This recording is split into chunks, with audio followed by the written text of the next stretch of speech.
Okay.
Black Lives Movement.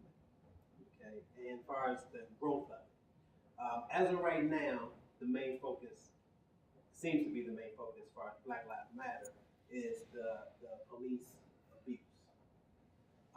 Do we see that getting into more other issues as far as maybe education, maybe health, or is this movement just focused on that situation? No, I feel that we're seeing a redefining of Black Lives Matter.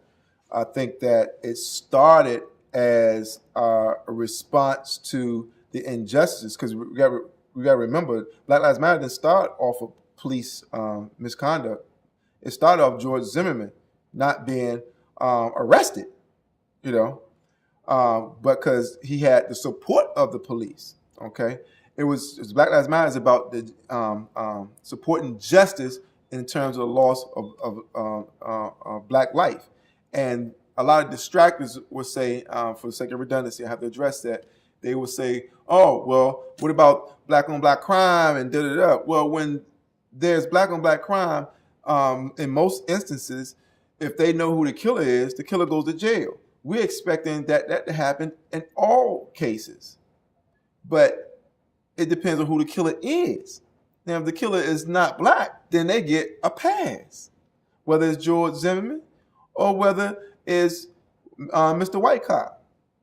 So I think what we're starting to realize now is that until we find a pressure point to squeeze on the institution, until we find the right mechanism to organize our people to begin to vote with their dollars and pray with their feet and economically throw their weight around here, we need to embrace the internationality of Black Lives Matter. Black Lives Matter should be all people of color. Palestinian lives matter. Palestinian kids was tweeting Ferguson kids on how to manage tear gas. That was beautiful. That was Black Lives Matter. We got Latino brothers getting training on how to deal with the immigration people that's trying to deport them by force. And you already heard what Trump's saying. He's all out war on them if he becomes president. Has to be all encompassing. That everybody of color has to be part of the Black Lives Matter movement. The Ethiopians have to be a part of it. We have to make sure that it's accommodating and encompassing. And of course, we have white people supporting this, but we have to make sure that we have black leadership. But we can't not have misleadership. And I'm not talking about one of the beautiful things out of Ferguson that you saw a rejection of the old guard. You saw Jesse get the boot. You saw Al Sharpton get the boot. And you don't hear from them anymore. Jesse had to come out to the Chicago thing with the Rahm Emanuel stuff because it's in his backyard. And then, of course, Sharpton, in order for him to be relevant, he had to come out and say something against Rahm Emanuel. So, and then, of course, the White House just released a statement supporting Rahm Emanuel. So There we have. It's a very exciting time to be black in America. And yes, they used to ignoring us and minimizing us, and our black media and you can listen to any major radio show Monday through Friday in the morning talking about a bunch of foolishness. They don't care about us either. But habits are hard to break, and until we're willing to do that, we're going to continue to get the same results that we've seen. Did you hear about the Arizona senator who's trying to pass a bill about having citizens not be able to videotape police activities? After we had a movement legalizing it almost everywhere, here we go. Public Enemy had a song, By the Time I Get to Arizona. I think Isaac Hayes was named after Isaac Hayes, By the Time I Get to Arizona. Arizona was the last state to get on board with MLK holiday. So there you have it, MLK weekend, and you want to talk about Arizona. Yeah, white supremacy is an institution that's gasping for its last breath. And our charge is to dismantle it brick by brick. It's going to be long and tedious. That's why it's not going to be an easy struggle. But the process has begun, and there's no turning back because the census reports has already showed that by the year 2040, white people will no longer be a majority of this country. But I don't want them to be rest assured that our children won't treat their children like minorities. That's perfect. In closing, we want to, if you can,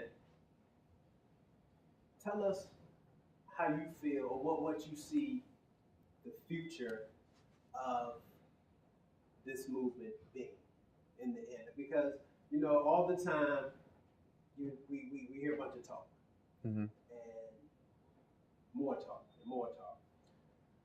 What do you see as far as Black Lives Matter or any other type of movement that's going on? What's the future? It depends on what's about to happen next. By that, if Bernie Sanders is able to become president of the United States, you're going to have a revolution of values in this country. And it's going to be mostly peaceful. You may see some more of the government building takeover stuff. Hopefully Bernie will rise to the occasion and send the National Guard to put that in its proper place. Hope to see that from him. But he said Black Lives Matter several times, and he's met with many of them, not just when they was commenting the mics for him, but he met with them, and he released a very progressive document in addressing some of my concerns. I'm not on board with him and his foreign policy, but domestically, he's the closest thing the Occupy movement could have hoped for, and I think he's respectful of the Black Lives Matter movement. So if Bernie Sanders becomes president, we're going to have a very civilized movement going forward to wrestle shared power for community policing, which we could possibly be pursuing, coming in the form of a legitimate citizen review board with power to fire police officers with misconduct, making sure that police officers who work in our community live in our community, making sure that there's transparency between the almighty fraternal police and the police union when their city contracts come up, and for all the millions of dollars of lawsuits that's paid out every year in every major city, that money comes out of police budget so they feel the burn, or out of that police officer's salary so he feels the burn, But if Donald Trump becomes president, it's going to be a lot more confrontations. If Donald Trump becomes president, you would see a last stand, Custer's last stand for white supremacy. And that, my friend, won't be a very pretty sight, but it would be very easy to organize the apathetic. Because when you have a popular president, it's hard to organize. When you have a president that everyone hates, the only option is a red pill. So feel the burn would be a blue pill. We could change in a civilized, progressive society, radical values. If Donald Trump is going to get ugly. Let people know where they can see you and hear you. They can catch me at weactradio.com. That is DC's only independent radio station. We broadcast live on the radical side of Martin Luther King Avenue in Anacostia. That's the other side of the bridge and the most impoverished section of the nation's capital. I'm also on social media as We ACT Radio, Facebook, Twitter, and then my personal is Guerrilla Artist. And I challenge your listeners to your black listeners to study Dr. Frances Cress Welsing and her work on white supremacy, and her teacher Nellie Fuller, who says that until you understand white supremacy, what it is and how it works, everything else you think you know will only confuse you. And I say for our general audience that they should study Howard Zinn, People's History of the United States, or just simply watch people speak.